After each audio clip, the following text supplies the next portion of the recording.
Hi folks, how to tame your McLaren 720S GT3 car in Automobilista 2 by Reza Studios.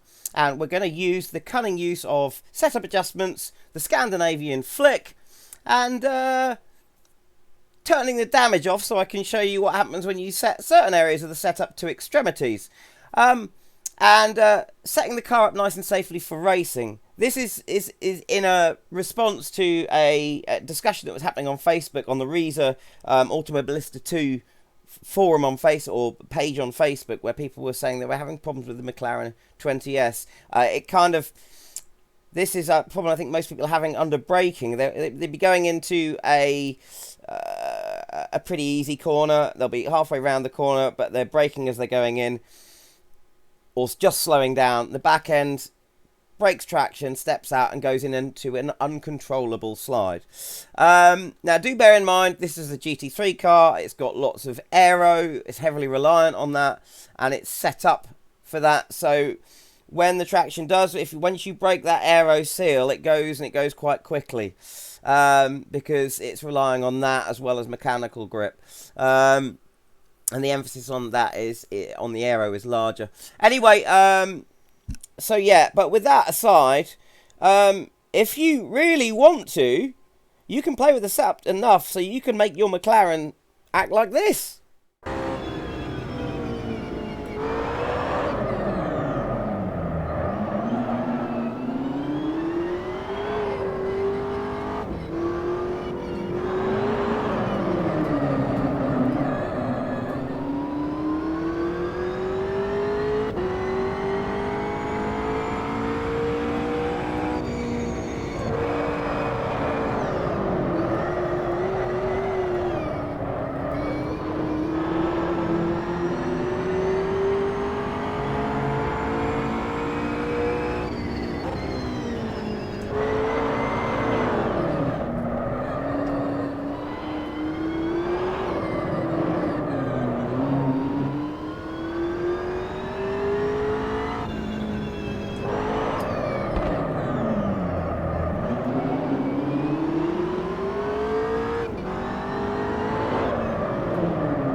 Question is, would you really want to? Would you? I mean, it's a McLaren 720S. It's a GT3 car. It's got a flappy paddle gearbox. Not great for drifting. Automatic clutch. Not great for drifting. There are much better drift cars. The setup that I used for that is actually called, if I go into load hit, a 720S drift. Why? Anyway, not focus on that. We're going to just try and cure that lift off or under braking oversteer. So first of all, make sure you got your controller set up correctly. You want, under configuration, your steering sensitivity at 50. I'm sure you already know this, but something a lot of people don't seem to know: throttle sensitivity and brake sensitivity, because this comes into play as well. Have those down at 0. Trust me on that. You get a much more linear response. If you want to know more about that, have a look at my other video about drifting the Camaro, which is good for drifting. Anyway, let's identify the problem. We're going to go to the default setup and see if we can see what people are talking about. I'm going to leave my HUD up here so you can see all my braking and throttle inputs and my steering inputs, so you know exactly what I'm doing. Out of the box, this car comes with traction control on low on both ABS and, well, traction control. So we'll leave that as out of the box. We've got, we're in a practice session, but we've got damage and penalties turned off, so we don't have to worry about that. And let's try and see if we can find this problem, hopefully, on the first few corners at the end of this straight. So what it is, it's you'll be approaching a corner. There's got a fast right-hander coming up here. You'll be approaching it. Going to brake at the 100-meter board. You'll see my brake input. Braking hard, down to 4th gear. Back end steps out. Gone into a slide, okay? So that's the unrecoverable slide. I would disagree and say that they're not unrecoverable, but they're pretty severe. So let's try that again. We'll get down to this corner. Down here is actually the example I saw of the person who posted it up. Right. Once again, got into a slide. We have recovered it. Try it one more time with a bit of a Scandinavian flick there to exaggerate it, and we're in a slide. Okay, one more just to show you a high speed example. I'm going to use our friend the Scandinavian flick again for this. Haven't quite done it there because, as you can see, I didn't apply the brakes before I started turning. Anyway, you get the idea. So let's come back to our pit box. Now, there are loads of things that you can do to sort this out, and I'm going to give you a few extreme examples. So let's see, what can we do first? So we're on default setup. Now, one of the things you can do to counter this, especially under braking, is set your brake bias really, really far forward. So I'm going to give you an example of that. We're going to go to extremes. We're going to set it 80-20. 80-20 to the front. Okay? This is not something I advise doing. I'll give you a more sensible setup at the end of this video. Because what you really want to do is have nice, subtle little changes all over the place. You don't want big changes like this, because a big change like this will cause you all sorts of other problems. But just as an example, we're going to get to the end of this straight, and I'm going to try and turn in, slam on the brakes.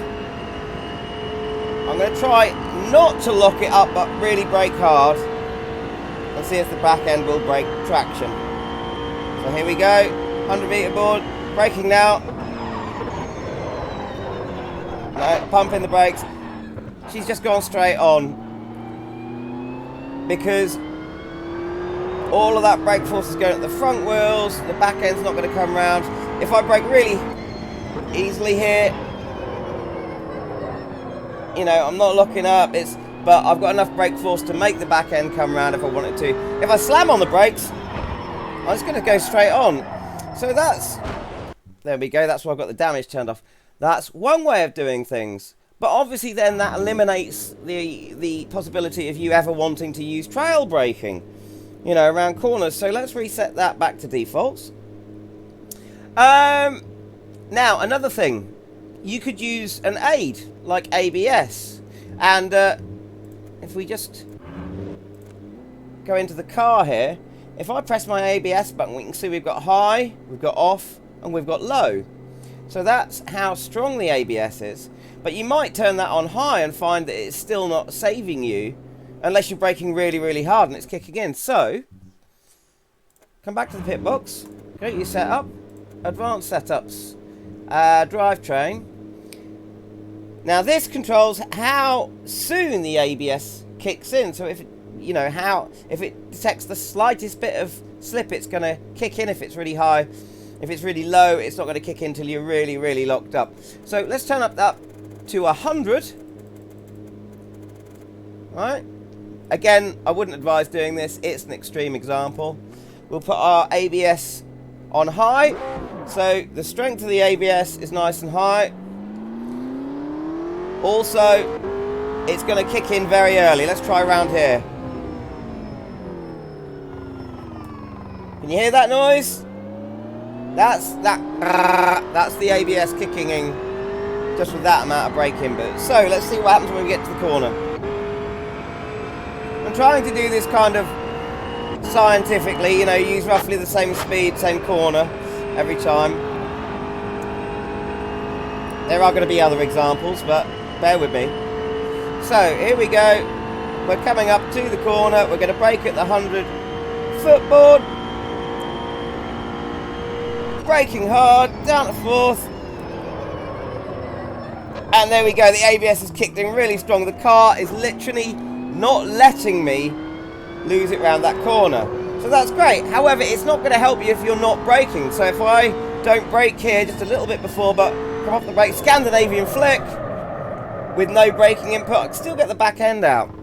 Okay, and also, Another thing with having the ABS on really high and kicking in early, it's going to, on a good dry day, you've got a much shorter braking distance if you don't use the ABS, because you can get it right to the braking point and stop.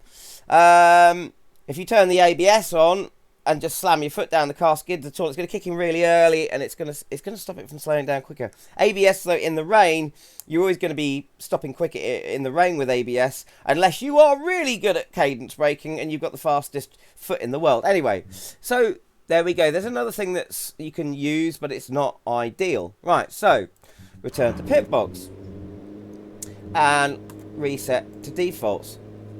Now, as I said there, the ABS helped us out under braking, but not under lift off.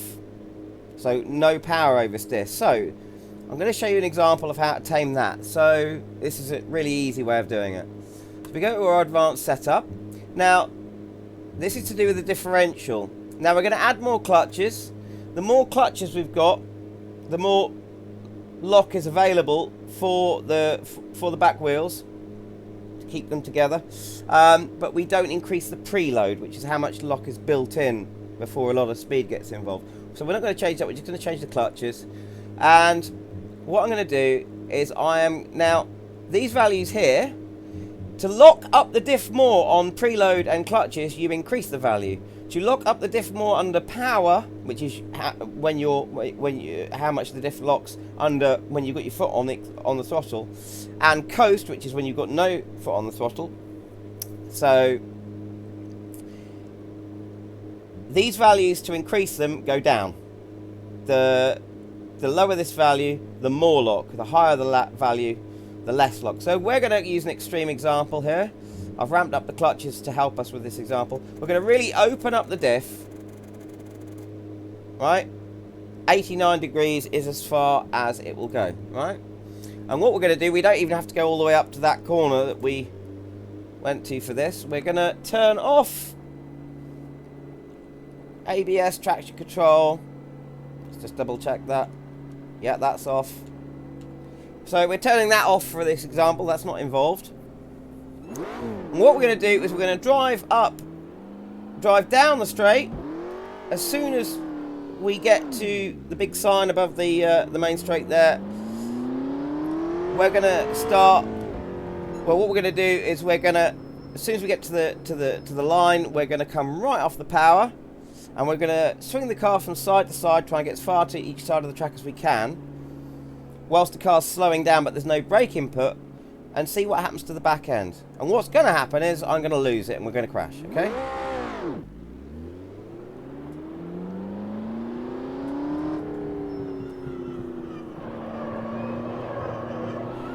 Here we go. So there's the sign. And we lift off now and swing it around. Whoa! And... oh, there we go. Back end's gone. I've crashed.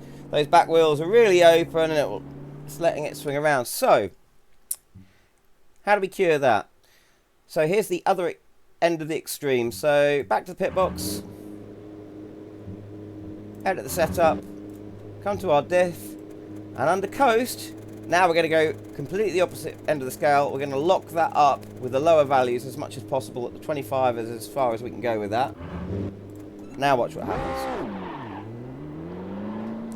So we're going to come out of this corner, we're going to achieve the same speed, and we're going to come off the throttle at exactly the same space and do exactly, or the same place and do exactly the same thing. So here we go. You can see my throttle inputs there, you'll see when I come off. Here's the sign, here's the line, and... oh, hit the wall there a bit, but look at that. Not the best example because I started off by hitting the wall, so let me quickly just do that again. That's down to my driving, not down to the setup. Return to pit box, just try that test one more time.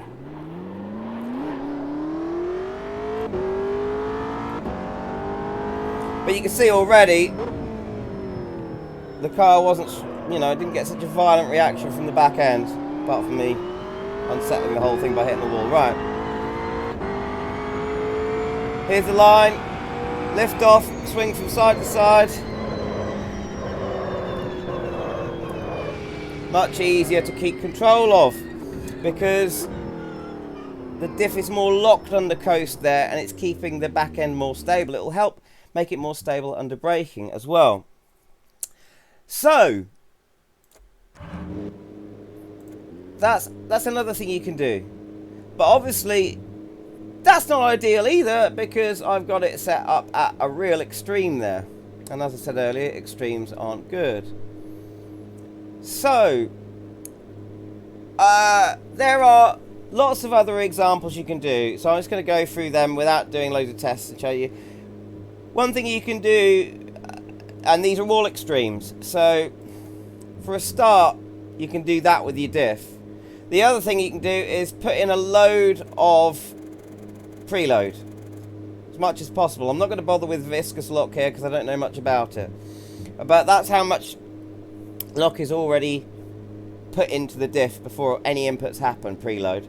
And that can cause you a lot of understeer.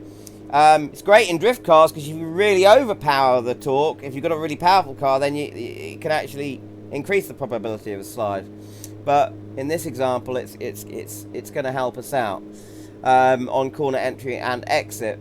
So you do that, and this is going to be without using any electronic aids like TC and traction control. We're going to be able to now drive this car, and we're not going to be able to throw that back end out around a corner at all.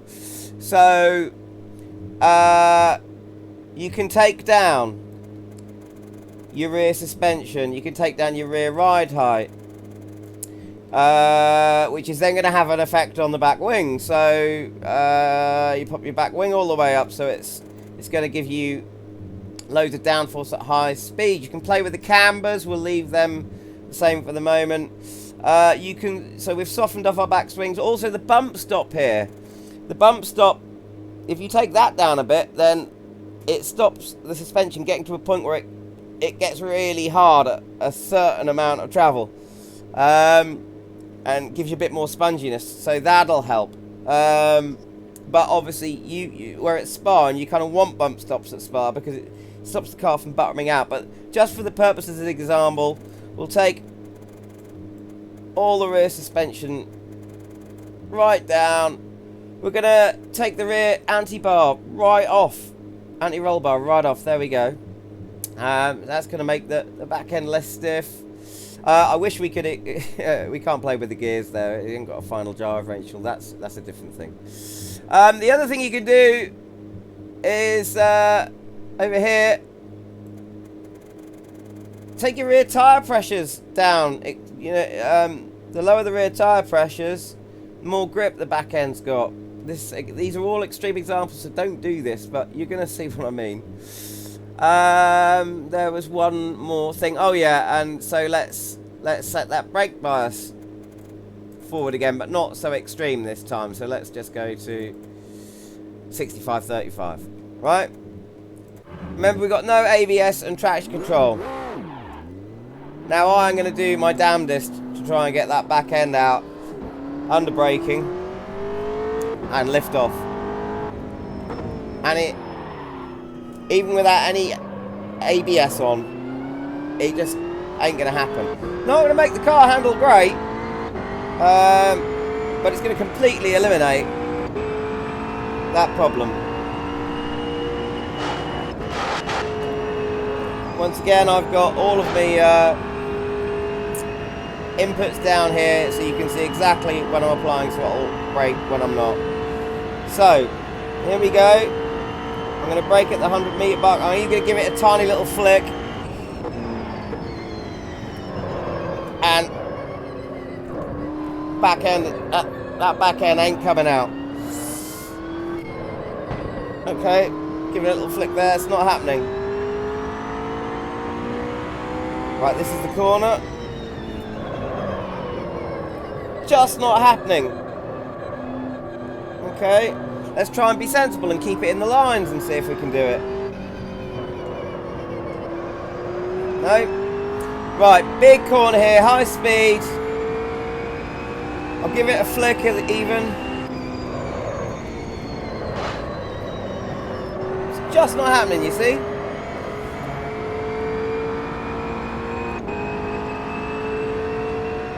Braking hard. And there you go, we're fine. Okay? But the car is understeering like crazy. You know, those rear tyres are going to wear out quickly because the pressures are so low. You get more grip, but they will wear quickly. Also, you couldn't use any trail braking if you needed to. So, what do? To get you a decent setup, and you can play with this to your heart's content, but to get a decent usable setup that you can use in a race situation, so say at Spa you're not going to bottom out too much. Obviously a little bit of bottoming out is okay. I mean, you see the F1 drivers do it, sparks coming off the bottom of their car, that's then bottoming out. I'm probably teaching it to suck eggs here, you know all this, right? But just in case, you just want to make little adjustments. By the way, another thing that I've forgotten to mention, if you want to catch a slide, you can always increase your steering angle to much more than 18. So you've got, because once the back end goes, once it gets past a certain angle, you can't counter steer anymore. So you can increase that. And you can increase that to extreme. I mean, on this car, you can set it up to 28. But again, question is, would you want to? Because that's going to make your steering really sensitive, you know, when you're trying to give minute little corrections around corners. So to increase the probability of you catching a slide just a little bit, but not give you mad steering, give it a couple more degrees. To make the brakes not so heavy on the rear, to stop the back end stepping out under braking, a couple of clicks towards the front, 60 maybe. To make the back end more stable under high speed corners, give it an extra click on the wing. You don't really need to on this car, but just as the example. Anti-roll bar. You could soften up the anti-roll bar. You know, that's going to help make it more understeery. But for this, we could put one click down to 30, but we're actually going to leave it as is, because we're just doing subtle differences here. So if we come into advanced setup here, we can take our back tyre pressure, which is 2176. Knock a couple of clicks off that. Okay. Little subtle changes. Now, there are things you can do with camber, but I'm not going into that at the moment. Ride height at the back. Just take that down just a little bit. Not enough to upset the aero balance, because you need a bit of rake under the car for the diffuser and the rear spoiler to work. But, you know, just coming down a little bit in the centre of gravity helps out quite a bit. You can just soften up those back springs a bit. That's going to make the handling, at the back at least, a little bit more spongy, not quite so accurate, i.e. you won't get... If you do get into a slide, it'll be a little bit more forgiving, but we don't want to take that down too much. Springs compress, it's going to bring the car down further under higher speed when the downforce is hitting it, so through a rouge there, it's going to bottom out. Bump stops, you can bring it down by 1 or 2, but I wouldn't recommend it at Spa. What you do want to do is bring your slow rebound down so it's softer than the front. Bring that down a bit. Because your rebound kind of pushes on your dampers, kind of pushes back at the ground when the weight comes off of it. So it kind of stiffens up the back when you're under braking. So if you bring that down a bit, you're going to help cure a bit of that lift off oversteer. So we bring that down quite a bit. At the front, so it doesn't squat down a bit, we'll increase our slow and fast bump. That's when the springs compress. That's how much it lets it compress. We want that to be harder, so the front end doesn't squat down. Now on our differential, we're gonna, this is just for lift off oversteer without going mad with the preload and everything. We're going to give ourselves more lock. Okay, more ramp, more lock under coast. Right, so we can take that down to 50, and we'll give it a little bit more preload as well. Take it up to, say, 120. Okay, now let's go out. We're not using any traction control or ABS. Obviously, those are going to help even more. But if you're like me, maybe you don't like to use a lot of electronic aids and stuff. So this should now be a very drivable car.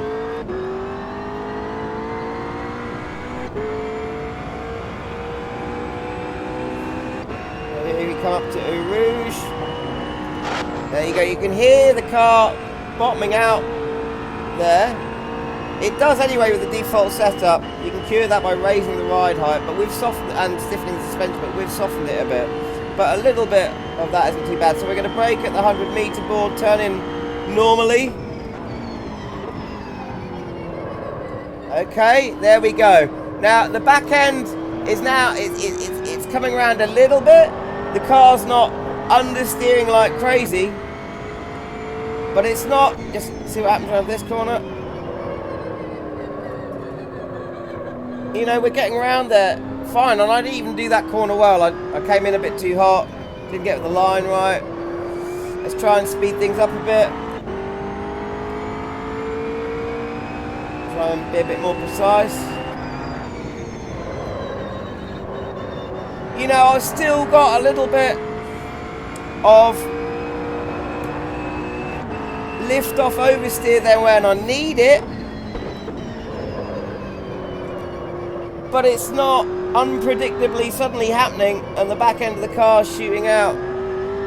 If you want to, you can set up this car using the anti-roll bars and using things in conjunction with each other, like more power lock on the diff, harder springs on the back, or same springs all round, just increase the anti-roll bar and get a more generally oversteery car, but still not have that problem of the lift-off oversteer by adjusting those coast settings and your rebound settings on your damper there. I'll do one more lap just to prove this setup now won't kind of catch you out.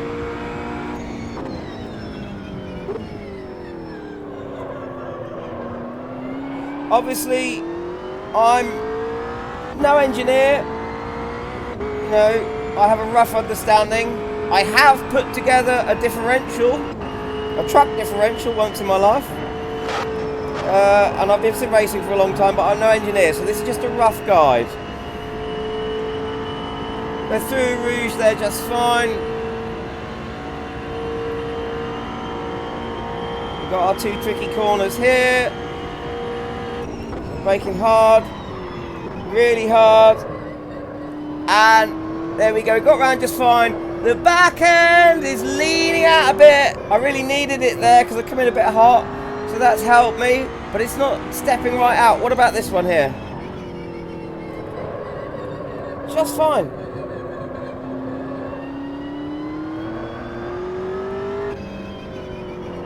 Everything's just fine, and you know, with setups, one thing might affect another. So if you lower the like I said earlier, if you lower the centre of gravity at the back by lowering the back of the car, that's fine, but it's going to affect your aero with your diffuser. It's going to affect your rear wing not being as efficient because it'll be at a slightly different angle.